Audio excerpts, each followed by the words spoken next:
What's up, YouTube community? Poor Man here, and I am going to show you this project I'm working on for my 2012 Ram 1500, and this is one part of a bigger project that I'm going to be showing you guys, and we're going to be going along together through it. So this first part is I made this bracket, as you can see, for all my positive and negative connections that come in and out of my truck for my accessories, such as my light bar, what else do I have? Oh, my subs, my amp, all that stuff. Plus I'm going to be reinstalling my air compressor for my air horns, and also I got some new bumpers, which I already had a winch for, so I'm going to be installing the winch, and this is going to be the mounting point for all those accessories. So I found a bolt in the truck that I will show you at a later time in the video, that I'm going to remove that nut. I'm going to bend this 90 degrees, and then I'm going to mount it into that bolt that's sticking out, and then the nut will secure it, and this is going to sit on top of my battery like this. And then what will mount to this, I'm going to show you, I bought this off of Amazon, are these little numbers. So one will mount, I'm going to drill the holes for this, and one will mount there, one will mount here, and then I also bought these numbers off of Amazon too, where positive and negative will attach to them like so, and that'll then one will be positive and one will be negative. And it also comes with these little neat protectors that sit right on top of these things, so nothing can touch them. I made sure it cleared my hood, which I do have an aftermarket hood on my truck. It's a fiberglass sports hood, not the metal one that you get from the factory with the truck. And then I'm going to reroute all my wires to the positive and negatives, and then it'll look nice and neat on top of my battery. I really was looking for a spot for a while to where I could mount either a plate or just mount these, and the unfortunate part is there is no real good spot to mount them under the hood without doing like either major rewiring or moving something out of the way. I thought like maybe in front of the battery tray like this, but then there's already a harness that runs along the battery tray that's clipped into it. So I came up with this idea for a plate. I saw the bolt. I said, alright, this is going to work perfect. And obviously I'm going to, once I drill the holes and everything and I bend this, the 90 degrees, I'm going to definitely, grind it down and paint it. Because I have some really cool spray paint colors, like a red or something like that. So that's going to serve that purpose right there. What else do I have? Okay, so I will show you the bumpers. I'm gonna grab my phone. So this is the bumpers, the roadarmor bumpers. That's the front with the winch in it, and the cutouts for the light pods, which I'm going to show you in a sec. That's the rear, and then that little number standing up, leaning against the wall, is the intimidator guard. So this is I would call a late Christmas gift from my wife to me that just came in probably a couple of weeks ago, and I'm now getting around to having the time to install it and get everything done. So I'm gonna grab my light pods here, and that's going to be the other part in the video. Is I'm going to be showing you how to install these roadarmor bumpers and wire up everything.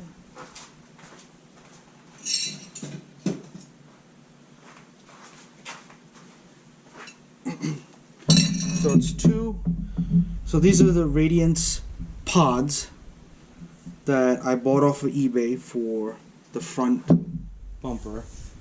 They will match my light bar because they're backlit red, and they are also spot. My light bar is more of a flood, but these are spot. So these are going to replace my current fog lights. What else can I tell you? So the whole install of this bumper is going to happen this Sunday. Right now it's only Thursday. So right now I'm going to go through with you guys, and I'm going to show you how to solder and kind of make these wires a little longer. I did stop by AutoZone and I picked up some wiring, and I think I got it spot on. I believe these are 16 gauge wires on this, so I got 16 gauge colored wires. So red for power, black for ground, and then the white is going to be the wire that turns on the backlighting for these things, that make them, that turn on the red backlighting for it. I also got some 3M black super weather strip adhesive, and I'm going to show you what that's for.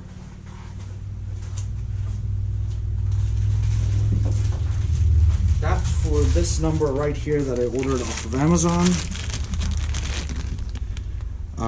This is a rubber molding that is going to go on my wheel well splash guards. Those are, those plastic, heavy structured plastic wheel well guards, and I'm going to trim them and make them kind of look really neat, and then I'm going to add this piece on to finish it off, so it really looks like the truck came like that from the factory with it, and give it a really good finished look.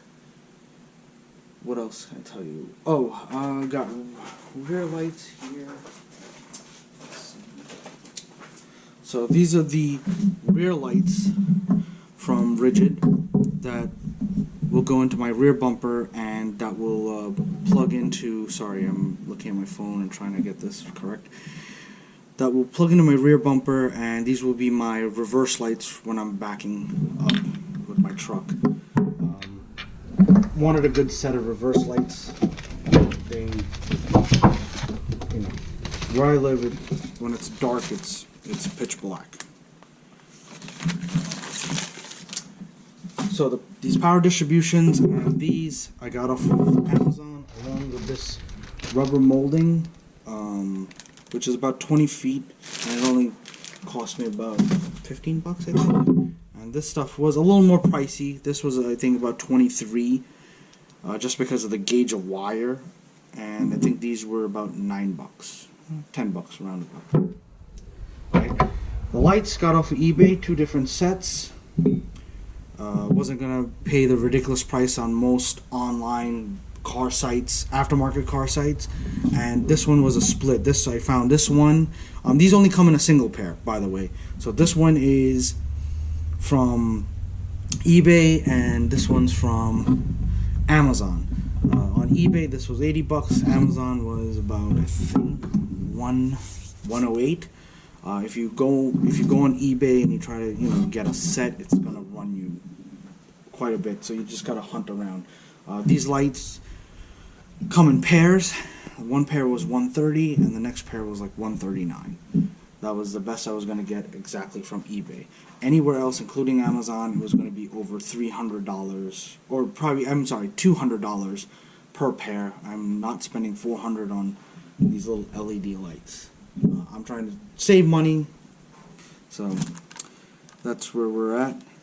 I got you're gonna need a soldering iron. That's right now, I got that heating up. I'm gonna get some solder, and what I'm gonna do is I'm gonna extend these wires just a little bit before I show you the connectors I'm gonna be using. By the way, wonderful kit to get. Bought it off of Amazon. It is a whole custom connector, waterproof, wonderful kit. I bought this so when I did my light bar, I was able to build two connections that fit together, and so whenever I had to remove the light bar, God forbid it had to go into the body shop or whatever the case may be down the line, quick, easy disconnect, like you're disconnecting a harness, and there you go, and then the light bar would come out. And it comes with a tool to push the pins out, by the way. So, wonderful kit to get involved in. I believe it cost me like, I want to say like maybe $30. These wires that I'm gonna electrical tape it to give it a protective, to give it a protective coating, versus using that, using the plastic tubing they sell at like an AutoZone.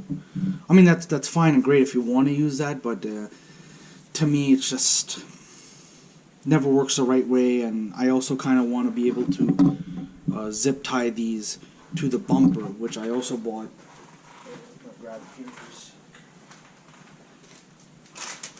Okay, you can go to your local Home Depot and get yourself mounting bases. So you would put the wire here to it, and then run the zip tie through it this way or that way, whichever way you want it, and it'll hold the wire to this, and this has a 3M backing on it, so it'll stick to the bumper. I think it should hold, but I'll find out soon enough when I actually get to that point.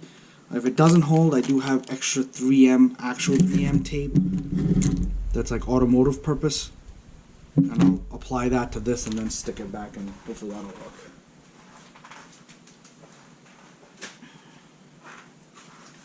You also want to pick yourself up. While I was at Home Depot, I got this bit of the solder, and the flux paste. And it comes with a brush, which is really great. And I think that's pretty much it. So now I'll show you guys the cool part here, which is the bumper. So, on my phone, get a little tour of my garage. So that's the actual bumper. That's the front bumper. As you can see, it's wide as about 2 pallets. That's the rear bumper. I haven't uncovered it yet. We'll do so when I'm ready to install the rear lights on it. This little number here that's all wrapped up is the Intimidator guard that will go on top of this bumper, and it'll add like hood protection. As the name suggests, Intimidator guard, it's I guess meant to intimidate. I really like the way it looks. It reminds me of Too Fast, Too Furious, when they had all those like Dodge Ram 1500s come out at the end of the movie and like, slam all the police cars. Some things I want to point out. My one winch came with these came with the roller piece in the front that you see here.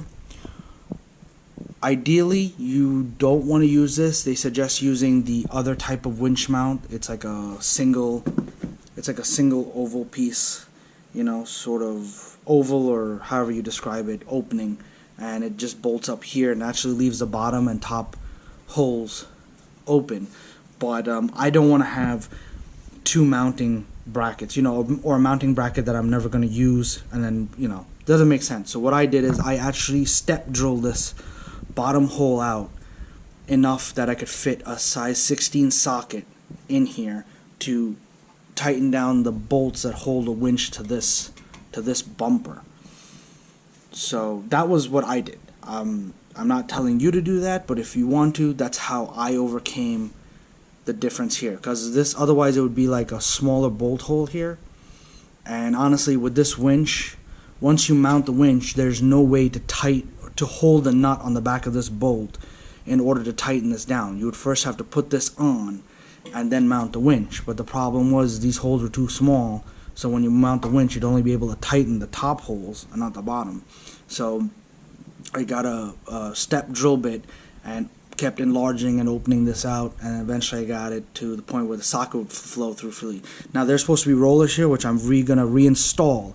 I took them out. It's a simple snap ring on the top or a snap ring on the bottom, and then the center piece comes out and the roller just comes right out. And I did that for the purpose of drilling this, because when I started to get further and further with the drill bit from the back, it was gonna eventually hit this roller and then it would damage it. So in order to prevent that, I just I just removed it. So I'm gonna put that back before we put the bumpers on at some point. As you can see, this is the opening for the fog lights. that I bought. And then, as I was saying, there's three brackets, as you can see on the top here, for other off-road lights. Will I use it? Probably not, but as most of you who are familiar with this brand of bumper and have seen this bumper on Facebook or online, I can tell you that it looks cool with the lights they have, but for me that's excessive. I already have a 40-inch light bar on the back of the truck. To have 3 more lights on the front bumper doesn't really make sense because I'm not off-roading. Reality-wise, my truck is a pavement princess. I'm not going to lie about that. I built it more for looks than I did for like an off-road performance. Given a little background on my truck. It's a 2012 Ram 1500. I bought it brand new, ordered from the factory because I wanted certain things in it, like the bigger fuel tank, Bluetooth in the radio. I kind of wish at the time I would have gone with the backup camera and whatnot, but that's okay. I'm used to it. And it's got a 6-inch lift from BDS suspension with 6-inch coilover front shocks, about 5-inch rear coil shocks for a lift. I got the upper control arm kit and the steering stabilizer kit from BDS, so all in all the kit ran me about like $4,100 from a local shop. The guy also was able to paint certain suspension parts for me, which was great because it kind of matches my hood with the 3-tone that I got going on. It's black, orange, and red. What else can I tell you? The lower control arms and sway bar links are from Moog because they make greasable ball joints and greasable sway bar links. That is really great. The upper control arm kit and tie rod ends that come with the lift kit are also greasable, so my whole front end is actually greasable, which is fantastic. Now, a little disclaimer: when you order these bumpers from roadarmor, it is actually heavier and not really designed for a half-ton truck. And they actually called me back and were like, hey, this is really, it's going to be a lot of weight for the front end. And to be honest, with a lot of you guys, like I said, it's a pavement princess. I don't drive my truck every day. It, more often than not, sits at home. I probably take it around town where I live, like running to Home Depot or, you know, the local store or something, or just to run an errand. That's really it. Once in a blue moon, I'll take it to work, and that's when people kind of go a little nuts because they're like, "Oh my God, look at this thing! It's so cool, this, that," and, you know. So you get that little fandom, and I try not to let it get to my head, but it's kind of cool when people, you know, come out and compliment. Also, I'm running 37-inch by 12.5 for 20s. I have aftermarket rims, which are about 20 by 10, so they stick out a little further. I kind of like that look. I don't have fender flares, not a big fan of them. That's pretty much most of the truck, actually, and you guys will get to see that later in the video. You'll get to see this thing. I'm gonna have a couple of friends coming over to help me put these bumpers on, because it's gonna take about 2 other guys to help you, and we're also using an engine hoist. So we're gonna rig the front bumper with an engine hoist and kind of swing it into place, and it's going to take about 2-3 guys to just get it leveled and bolts in and whatnot. So you're going to see that, you know, in later on in the video, you're going to see all, you know, these boxes that are actually right here. I'll show you a sec, right there. These 2 boxes, one's for the front bumper, one's for the rear bumper. They're brackets and everything you need to install these bumpers, which is great.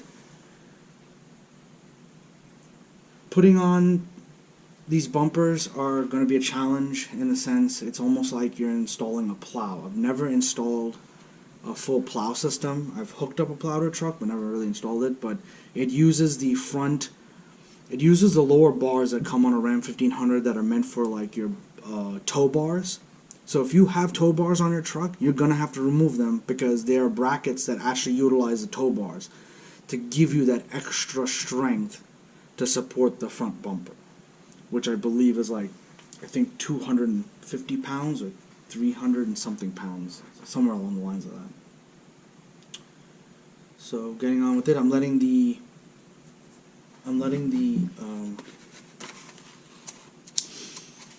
soldering gun heat up.